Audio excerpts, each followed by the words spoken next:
à 15. Donc là, on a vu la jalousie. Et vous voyez, en fait, c'est un fil conducteur. En vérité, chaque œuvre, en fait, est liée, en fait. Donc, tu es jaloux, tu vas commencer à manifester l'animosité. Amen. Les animosités. Donc, on est dans Galates 5, chapitre 5, Galates 5, versets 14, 14 à 15. Ouais. Car toute la loi est accomplie dans une seule parole, dans celle-ci, tu aimeras ton prochain comme toi-même. Voilà. Mais si L'amour. vous vous mordez et vous dévorez les uns les autres, Waouh. prenez garde que vous ne soyez détruits les uns par les autres.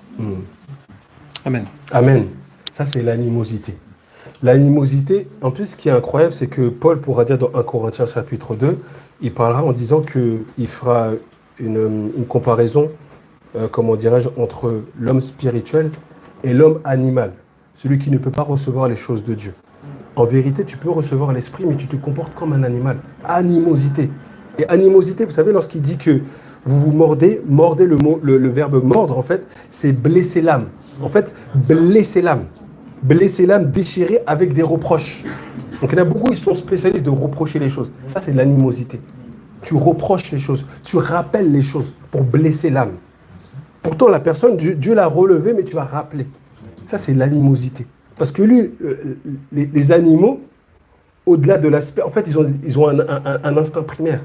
Ils sont là, en fait, ils peuvent déchirer, ils peuvent manger comme ça, normal. Là, à côté de chez moi, il y a un chien, c'est un Mélinois. En plus, ceux qui connaissent les chiens, c'est l'un des chiens les plus difficiles. Vraiment, c'est les chiens de garde. Et vraiment, il peut être petit, tranquille, mais dès qu'il grandit, et on voit aussi aujourd'hui des fois on voit des faits divers où on voit le chien qui mord la bouche, qui mord le visage en fait de l'enfant. C'est la même chose dans la maison de Dieu, malheureusement. Les animosités. Les animosités. Là, normalement, tu dois être comment dirais-je, un homme, mais tu te comportes comme un animal. Dans la sauvagerie. Tu parles, en fait, il n'y a aucune savoir-être. Tu parles, c'est brut comme ça. En fait, il n'y a pas de forme, il n'y a rien. L'animosité. Vraiment que Dieu nous aide, les bien-aimés. Tu es là, en fait, c'est... La personne, elle vient, tu lui présentes l'évangile. Mais comme un animal. La personne, elle fuit. Elle dit, ah, mais c'est quoi ce Dieu? Ce Dieu qui est là, qui limite... Non, c'est pas comme ça, les bien-aimés. Les gens ont besoin de... Il a dit que votre parole soit assaisonnée de sel et de saveur. La douceur, la tempérance.